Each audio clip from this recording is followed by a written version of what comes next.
जय हिंद साथियों, स्वागत है आप सभी का हमारे यूट्यूब चैनल पर। जैसा कि आप सभी को पता है कि हमने जो पिछले वीडियो में बात की थी वो पाषाण काल के बारे में बात की थी।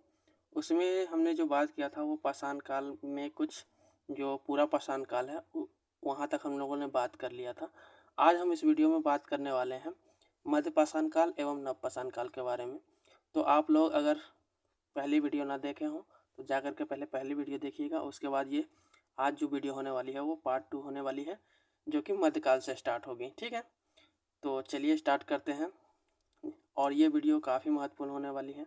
किसी भी एग्ज़ाम में अगर आप ये एक वीडियो पूरी तरीके से देख लेते हैं तो आपको कहीं और पढ़ने की ज़रूरत नहीं है, बस इसको आप कवर कर लीजिए। इसी से ही कहीं कहीं भी आप किसी भी चीज़ का एग्ज़ाम दीजिए, इसमें से आपको प्रश्न पूछ लिए जाएंगे। तो चलिए देरी न करते हुए स्टार्ट करते हैं।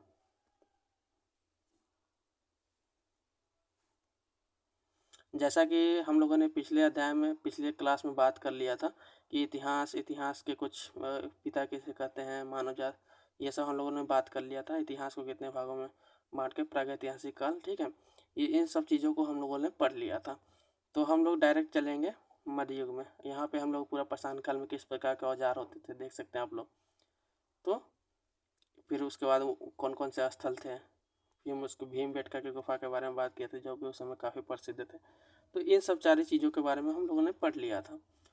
और उस समय के 3 प्रमुख स्थल थे, भीमबेटका, कुरनूल, जहाँ से राख के प्रमाण मिले थे, भीमबेटका से शैल चित्र मिले थे, और जो हुंसगी है वहाँ से आइस के औजार मिले थे। ये कि सीटेट में पूछ लिया गया है। तो ये सब हम लोगों ने देख चुके थे। आज हम इस वीडियो में बात करेंगे मध्यकाल, जो कि इसका एज कब से कब तक था। इसका जो एज था वो 12,000 ईसा पूर्व से 1,000 ईसा पूर्व था। इसका एज भी अगर आपसे पूछ लिया जाए तो क्या लगाएंगे, 12,000 ईसा पूर्व से 1,000 ईसा पूर्व।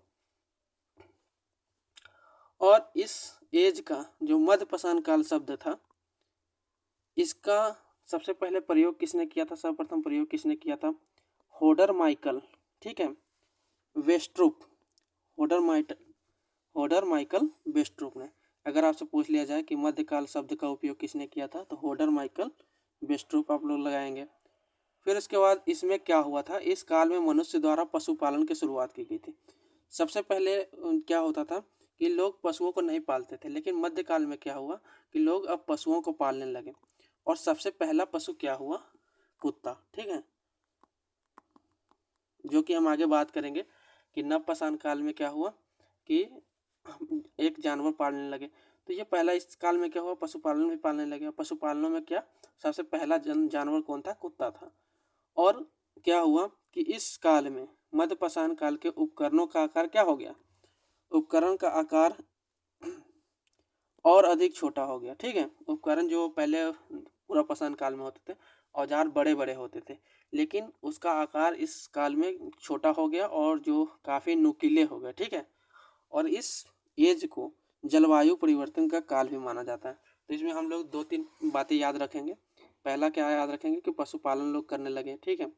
फिर उसके बाद उपकरण क्या हो गया, छोटा हो गया, जलवायु परिवर्तन का काल माना जाता है।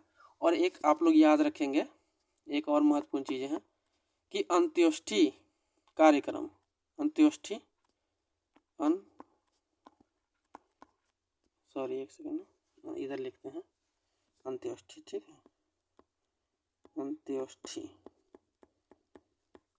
इस काल में अंत्योष्ठी का काल माना जाता है। अंत्योष्ठी मतलब होता है कि ये अंतिम संस्कार, ठीक है। अंत्योष्ठी मतलब होता है अंतिम संस्कार, यानी कि अंतिम संस्कार। जैसे पुराने समय में जब लोग मर जाते थे, ठीक है, तो उनको क्या कर दिया जाता था, गाड़ दिया जाता था, यानी कि खनन करके उसमें गाड़ दिया जाता था। लेकिन जब मध्यकाल आया तो इसमें क्या हुआ, जो आजकल हम लोग क्या करते हैं, अंतिम संस्कार करते हैं, यानी कि उनका शव दहन करते हैं।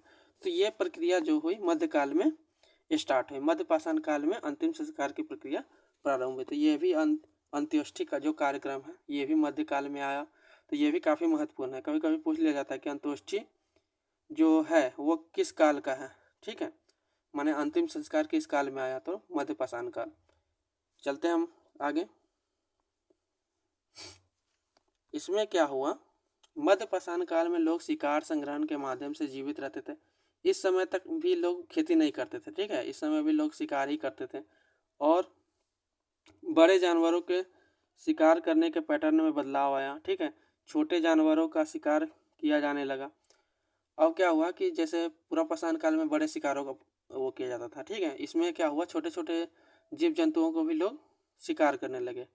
और क्या कौन कौन से साधन होते थे, धनुष और तीर की सहायता से ये लोग जंतुओं को मारते थे, ठीक है। इसके अलावा वो लोग क्या करते थे, शिकार, मछली पकड़ना, मछली भी पकड़ते थे। इनकी प्रासंगिकता थी प्रकृति के समय लंबे समय तक संपर्क में तथा विशिष्ट प्रजातियों के शिकार। और ये लोग क्या रहते थे, जंगल में रहते थे, प्रकृति के बीच में रहते थे और उसी से अपना भरण पोषण करते थे। अपना जैसे कंदमूल इकट्ठा किए या शिकार किए, ठीक है, तो उन सबसे अपना जीवन यापन करते थे। तो ये था मध्यकाल में, ठीक है। और कुछ देख लेते हैं हमें मध्यकाल में क्या क्या था। मध्य पुरापाषाण काल में इसमें क्या था, उपकरण जो होता था माइक्रोलिथिक, ठीक है। माइक्रोलिथिक माने माइक्रोलिथिक इस युग की प्रमुख विशेषता थी। माइक्रोलिथिक मतलब छोटे औजार, ठीक है। और जो जो ये उपकरण होता था, इसको माइक्रोलिथिक छोटा उपकरण होता था और ये 3 सेंटीमीटर के होते थे, ठीक है। कितने सेंटीमीटर के होते थे, 3 सेंटीमीटर के होते थे। माइक्रोलिथिक बनाने की तकनीक में एगेट, कैल्सडेनी, फ्लिंक्स, कार्नेलाइट आदि जैसी सामग्रियों पर छिद्रन एवं दबाव डाला जाता था, ठीक है। ये सब ज़्यादा देखने की जरूरत नहीं है ये सब भी, लेकिन जिसको लॉन्ग आंसर लिखना है तो उस सब के लिए महत्वपूर्ण है। माइक्रोलिथिक जो होता था वो ज्यामितीय होता था, जैसे त्रिभुज, चंद्राकार, अर्धचंद्राकार, ये सब सारी चीज़ें होती थी। इसमें क्या होता था कि उनके जो छोटे औजार होते थे, ठीक है, उनके छोटे आकार से पता चलता था कि उनका प्रयोग मिश्रित औजार के रूप में किया जाता है। उन्हें लकड़ी और हड्डियों से जोड़ा जाता है। माने कि जो छोटे छोटे औजार होते थे वो कैसे बनाते थे, तो उन्हें छोटे छोटे औजारों को जोड़ जोड़ करके बनाते थे, ठीक है। तो वही बताया गया कि हड्डियों को जोड़ करके, हड्डी को भी औजार होते थे, ठीक है। तो यहाँ पे आगे हम देखेंगे कि हड्डी और सींग के का भी उपयोग औजार बनाने के लिए किया जाता था, ठीक है। और जो माइक्रोलिथ्स होता था वो बड़े औजारों का भी इस्तेमाल किया गया था, उसमें बड़े इस्तेमालों का भी औजार किया गया था। ये कुल्हाड़ी, कुदाल के रूप में, खुरची, खुरपी, खुरचरी मतलब जो होता है ना ऐसे छीलने वाला, ये भी औजार का विस्तार हुआ था इस समय, ठीक है।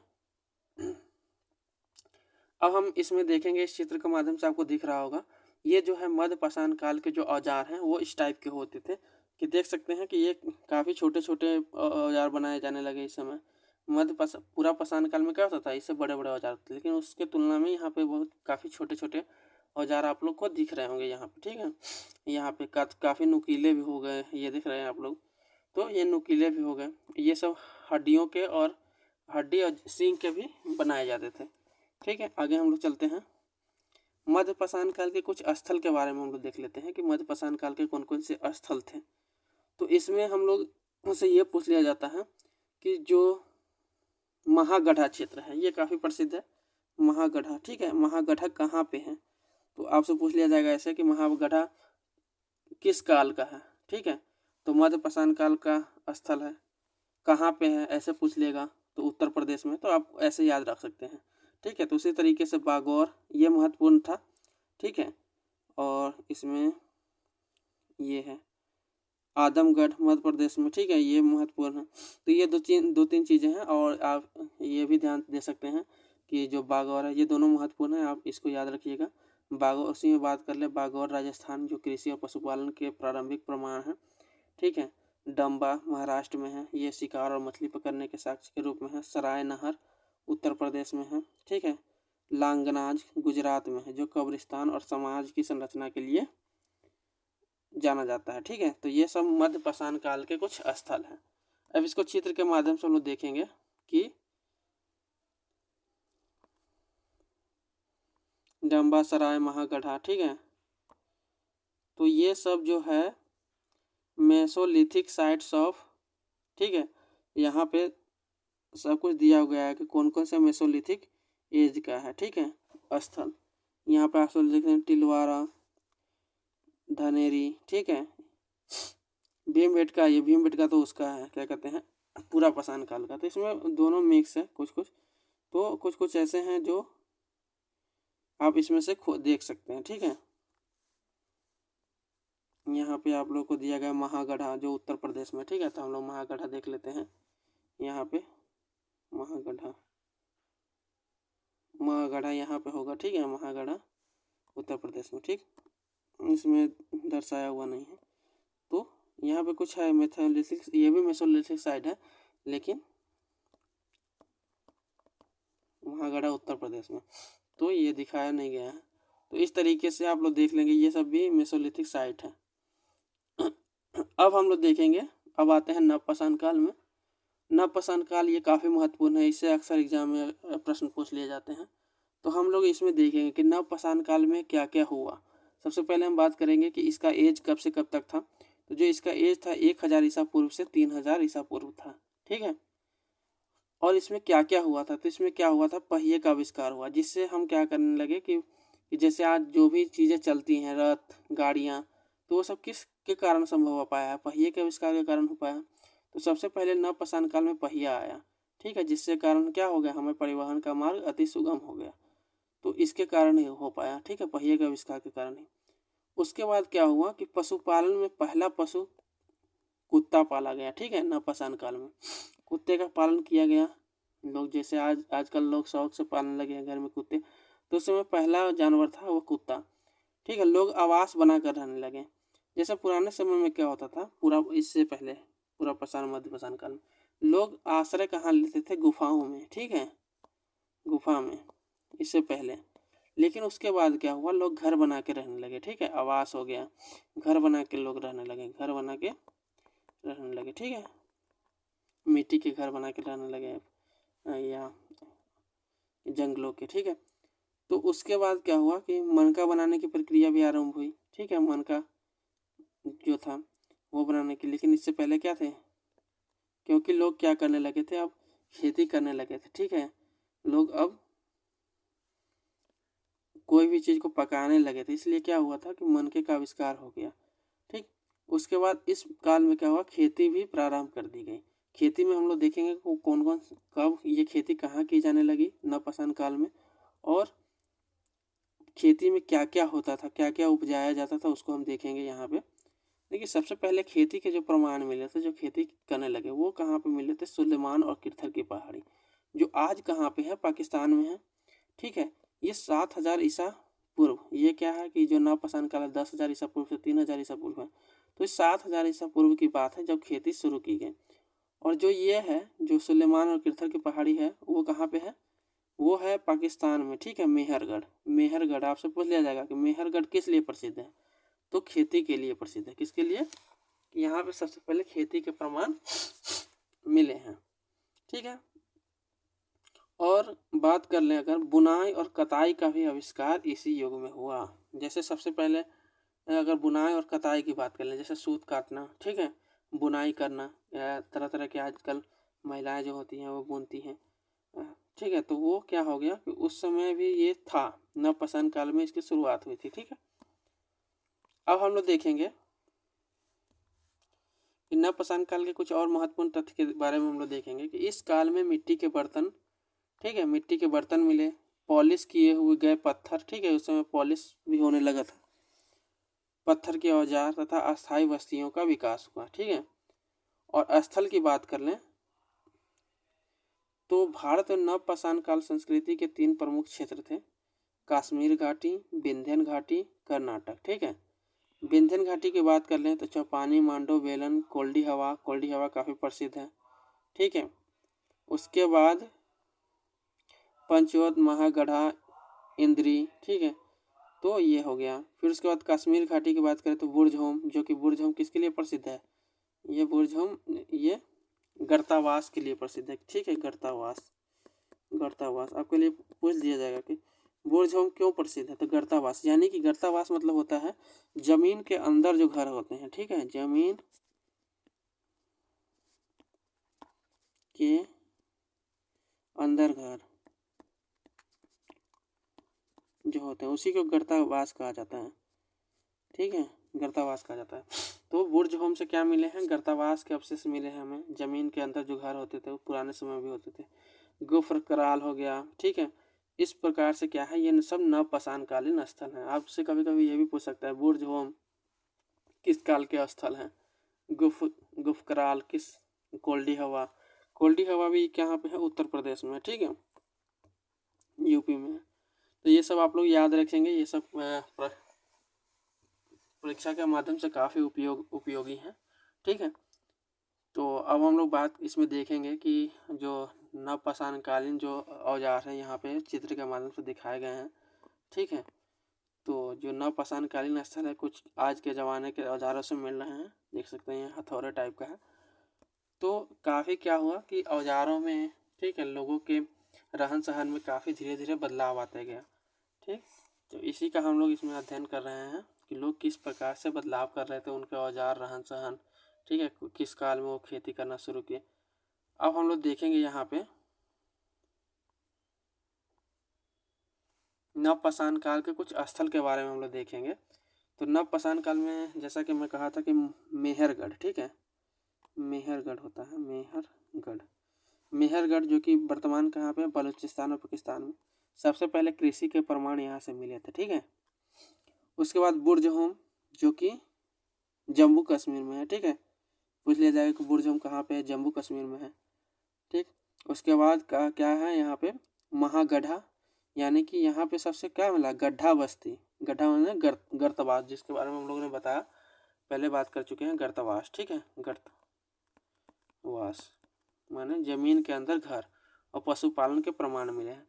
उसके बाद गुफर कराल भी कहाँ पे है, जम्मू कश्मीर में है, यहाँ से औजार और मिट्टी के बर्तन मिले हैं। फिर चिरांद कहाँ पे है, बिहार में है। चिरांद से क्या मिला, मवेशी पालन, तथा यहाँ पे एक चीज और है, चिरांद में क्या मिले हैं, अस्थियों के औजार मिले हैं, ठीक है, अस्थि के औजार के लिए प्रसिद्ध है, अस्थि के औजार। कोई आपसे पूछ लिया जाएगा चिरांद कहाँ पे बिहार में, किसके लिए प्रसिद्ध है, तो अस्थि के औजार के लिए प्रसिद्ध है। असम, ठीक है, असम शिकार और मिट्टी के बर्तन के लिए। पायकल जो महाराष्ट्र में, कपास की खेती के लिए प्रसिद्ध है। कोल्डी हवा उत्तर प्रदेश में है। चावल की खेती के जो प्रारंभिक प्रमाण कहाँ से मिलते हैं, कोल्डी हवा से मिलते हैं, ठीक है। फिर उसका हल्लूर जो है ये कर्नाटक में है, कृषि और पालतू पशु के लिए प्रसिद्ध है। ब्रह्मगिरी है, ये भी कर्नाटक में है, कहाँ पे है, कर्नाटक में। चावल की खेती के प्रमाण यहाँ से हमें मिलते हैं। तो ये सब कुछ स्थल हैं जो कि नवपाषाणकालीन स्थल है, ठीक है। आप ये भी याद रखेंगे कौन कौन से स्थल नवपाषाण काल के हैं, कौन से स्थल पूरा पाषाण काल के हैं, तो ये याद रखेंगे। और वो स्थल कहाँ पे हैं, जैसे कि महागढ़ा पाकिस्तान में है, ठीक है, और वो किससे संबंधित है, किस चीज़ के लिए प्रसिद्ध है, ठीक है, वो क्षेत्र। तो ये सारी चीज़ें काफ़ी उपयोगी हैं, ठीक है, याद करने की ज़रूरत है इसको। और इसको हम देखेंगे, इस स्थल को जो नवपाषाणकालीन स्थल है, इसको हम मैप के माध्यम से अब हम लोग देखेंगे। चलते हैं, देखते हैं कि मैप पे ये चीज़ कहाँ कहाँ है, ठीक है। यहाँ पर देख सकते हैं मेहरगढ़, जहाँ से सबसे पहले कृषि के प्रमाण मिले हैं, ठीक है, मेहरगढ़ जो कि वर्तमान कहाँ पे है, पाकिस्तान में है। बुर्ज होम से क्या मिला है, गर्तवास जो कि कहाँ पे है, वर्तमान जम्मू कश्मीर में है, ठीक है। कोल्डी हवा उत्तर प्रदेश में है। चावल के प्रमाण मिले हैं, चावल की खेती के प्रमाण मिले हैं, ठीक है। और नर्मदा नदी से सबसे पहले लोग यहीं पे रहने के प्रमाण मिले, ठीक है, यहीं पे मानव जाति का जो पहला प्रमाण है यहीं से मिला है। उसका हल्लूर जो कर्नाटक में है, ठीक है। उसके बाद पय्यमपल्ली, उसके बाद चिरांद जो अस्थि पंजर के वो मिले हैं, ठीक है, क्या मिले हैं, अस्थि पंजर के औजार, अस्थि पंजर के औजार।